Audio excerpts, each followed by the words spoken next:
શ્રી ગણેશાય નમઃ. મિત્રો, આપ જોઈ રહ્યા છો યુટ્યુબ આપણી ચેનલ હિન્દુ વ્રતકથામાં આપનું સૌનું હાર્દિક સ્વાગત છે.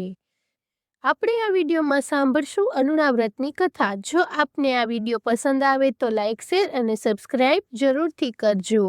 આપ આ ચેનલ પહેલી વખત જોઈ રહ્યા છો તો ચેનલને સબસ્ક્રાઇબ કરી લેજો, જેથી કરી અને આવનાર નવા વિડીયોની માહિતી આપ સુધી તુરંત પહોંચી જાય. ધન્યવાદ. સર્વમંગલ મંગલે શિવે સર્વાર્થ સાધિકે શરણ્યે ત્રંબકે ગૌરી નારાયણી નમોસ્તુતે. બોલો શિવ પાર્વતીની જય. એકવાર ભગવાન શિવ તપ કરવા નીકળ્યા ત્યારે પાર્વતીજી ઉદાસ હૃદયે બોલ્યા, હે નાથ, તમે તો સમાધિ લગાવ્યા બાદ હજારો વર્ષ સુધી મને યાદ પણ કરતા નથી. આ નિર્જન પર્વત ઉપર હું એકલી કેવી રીતે રહી શકીશ? આ સાંભળીને ભગવાન શિવજી બોલ્યા, હે દેવી, તમારી વાત ખરી છે. જાઓ, હું તમને વરદાન આપું છું કે તમે જ્યારે પણ મારું સ્મરણ કરશો ત્યારે તમને 2 સંતાનો થશે. આ સંતાનો સાથે આનંદ કિલ્લોલથી જીવન પસાર કરજો. આમ કહી અને ભગવાન શિવજી તો ચાલ્યા ગયા. થોડા દિવસ તો પાર્વતીજીએ એકલા એકલા વિતાવ્યા. આવા એકલવાયા જીવનથી તેઓ કંટાળી ગયા. તેમણે ભગવાન શિવજીનું સ્મરણ કર્યું અને ડાબા અંગના લેપમાંથી ઓખાને ઉત્પન્ન કર્યા. પછી પાર્વતીજી તેમની સાથે આનંદથી પોતાનો સમય પસાર કરવા લાગ્યા.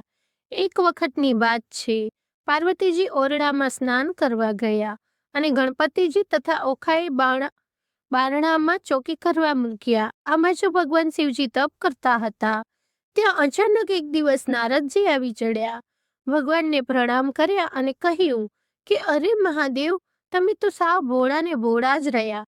તમે તો અહીં બેઠા બેઠા તપ કરો છો અને ઘરે પાર્વતીજીને તો 2 સંતાન થઈ ગયા. આ કેટલું વિચિત્ર લાગે છે.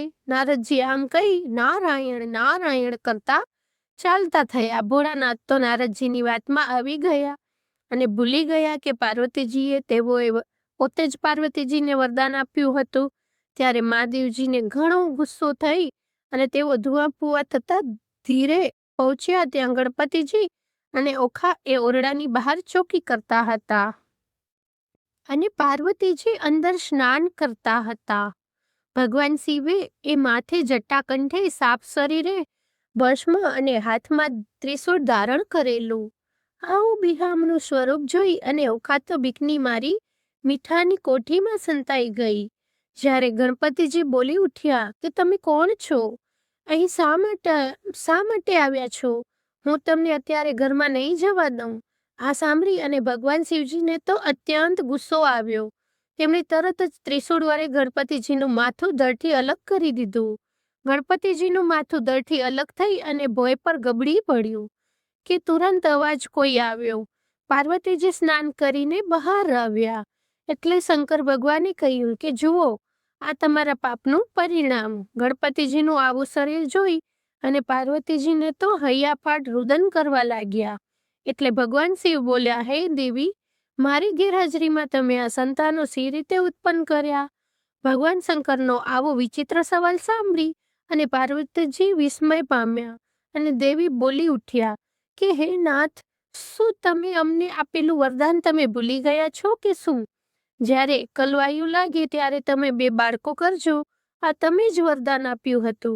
મેં તમારું સ્મરણ કરીને એ જ આ સંતાનો ઉત્પન્ન કર્યા છે. ભગવાન શિવને પોતાનું વરદાન યાદ આવ્યું એટલે પોતાની ભૂલ તેમને સમજાઈ ગઈ. તેમને ખૂબ જ પશ્ચાતાપ થયો. તેઓ તરત જ દોડ્યા અને સામે હાથી મળતા તેનું માથું કાપી લાવ્યા અને ગણપતિજીના ધડ ઉપર મૂકી અને તેમને સજીવન કર્યા. તો મૃત્યુંજય દેવતા હતા. ગણપતિજીનો વિચિત્ર દેખાવ જોઈ અને પાર્વતીજી ફરી વિલાપ કરવા લાગ્યા. ત્યારે ભગવાન શિવે તેમને આશ્વાસન આપતા કહ્યું કે હે દેવી, તમે દુઃખી ન થાઓ. તમે ગણપતિનું આ રૂપ ન જોવો, એના ગુણ જોવો. આખા એ બ્રહ્માંડમાં ગણપતિજીનું પ્રથમ પૂજન થશે. એમની ગેરહાજરીમાં કોઈ શુભ કાર્ય થશે નહીં. પછી પાર્વતીજીને પોતાની દીકરી ઓખા યાદ આવી. તેમણે ઓખાના નામની બૂમ પાડી. ત્યારે ઓખા મીઠાની કોથળીમાંથી ધ્રુજતી ધ્રુજતી બહાર આવી. પાર્વતીજી તેના ઉપર ગુસ્સે થયા અને શ્રાપ આપ્યો કે તે તારો જીવ બચાવ્યો અને ભાઈને મરાવી દીધો. વળી મને ખબર આપવા પણ તું અંદર ન આવી. માટે જ હું તને શ્રાપ આપું છું કે તારું આખું શરીર મીઠામાં ઓગળી જશે અને તારો બીજો જન્મ રાક્ષસ કુળમાં થશે. આ સાંભળી ઓખા તો ધ્રુજી ઉઠી. તે માને કરગરવા લાગી કે હે માં, તમે તો મારી જનની છો. તમે આવી રીતે મને શ્રાપ શા માટે આપો છો? મારી ભૂલ થઈ છે, મને માફ કરો, પાપનું નિવારણ કરો. ભગવાન શિવે પણ પાર્વતીજીને ઠપકો આપતા કહ્યું કે હે દેવી, મારા દેખાવને કારણે તે બી ગઈ અને બીકને મારે તે નાસી ગઈ. તેના આટલા નાના સરખા અપરાધમાં આવડો મોટો શ્રાપ ન અપાય. પાર્વતીજીનો ગુસ્સો શાંત થયો. તેમને ખૂબ જ પસ્તાવો થયો.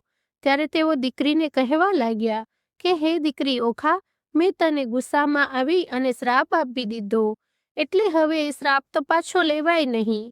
હવે તારે એ શ્રાપ ભોગવવો જ પડશે. એમાં નથી તારા લગ્ન કોઈ દેવકુમાર સાથે થશે. તારો મહિમા ચૈત્ર માસમાં ગવાશે અને આ માસમાં જે કોઈ મીઠા વગરનું ખાશે એને અખંડ સૌભાગ્યની પ્રાપ્તિ થશે. સમય જતાં ઓખા મીઠામાં ઓગળી ગઈ. તેનો જન્મ બાણાસુર રાક્ષસને ત્યાં થયો. તેણે એક ટક ભોજન કરી અને અલુણા વ્રત કર્યું. આથી તેનું લગ્ન યાદવ કુળમાં ભગવાન શ્રી કૃષ્ણના પુત્ર અનિરુદ્ધ સાથે થયું. જે કોઈ ભક્તો આ અલુણા વ્રત કરશે, આ કથા વાર્તા વાંચશે, સાંભળશે, તેને સૌભાગ્યની પ્રાપ્તિ થશે, આરોગ્યની પ્રાપ્તિ થશે. શિવ પાર્વતીની સદૈવ કૃપા પ્રસન્નતા રહેશે. બોલો શક્તિપતિ ભગવાન મહાદેવની જય. તો મિત્રો, આપણે સાંભળ્યું કે અલુણા વ્રતની કથા. મને આશા છે કે આપને આ વિડીયો જરૂર પસંદ આવ્યો હશે. આજના દિવસે શિવ પાર્વતીનું પૂજન થાય. એ આપણા ઘરના મંદિરમાં પ્રભુનો ફોટો કે મૂર્તિ હોય તેનું પણ પૂજન કરી શકાય છે, અથવા શિવાલયમાં જઈ અને શિવ પરિવાર સહિત મંત્ર જાપ કરી અને અથવા શિવાલયમાં જઈ ભગવાન શિવજીના લિંગની પૂજા થાય છે, જ્યાં શિવ પરિવાર બિરાજમાન રહે છે. અને ભગવાન મહાદેવને ગંગાજળ, બીલીપત્ર, પુષ્પ, ફલ ફલાદી ભોગ સમર્પિત કરી અને ધૂપ દીપ નૈવેદ્ય કરાય અને પ્રભુને પ્રાર્થના કરાય છે કે હે પ્રભુ, અમારી ભૂલ અપરાધને ક્ષમા કરી હે નાથ અમને આરોગ્ય સૌભાગ્ય પ્રદાન કરો, ભુક્તિ અને મુક્તિ પ્રાપ્ત કરાવો. આ રીતે પ્રાર્થના કરી નમન કરવું. દેવી પાર્વતીને 16 શૃંગારની સામગ્રી ભેટ આપી શકાય છે. માતા દેવી પાર્વતીના મંત્ર જાપ કરી શકાય છે. મહાદેવ અને દેવી પાર્વતીની આરતી કરી અને આ મંત્ર બોલાય છે. કપૂર ગૌરમ કરુણાવતારમ સંસાર સારમ ભુજગેન્દ્રહારમ સદા વસંતમ હૃદયારવિંદે ભવમ ભવાની સહિતમ નમામિ. અથવા તો મહામૃત્યુંજય મંત્રનો જાપ પણ કરી શકાય છે. ઓમ ત્રંબકમ યજામહી સુગંધિમ પુષ્ટિવર્ધનમ ઉર્વારુકમેવ બંધનાથ મૃત્યુ મોક્ષીયમામૃતા. બોલો ભગવાન મહાદેવની જય. મિત્રો, મને સાંભળવા માટે ધન્યવાદ. આપ સૌને મારા જય શ્રી કૃષ્ણ.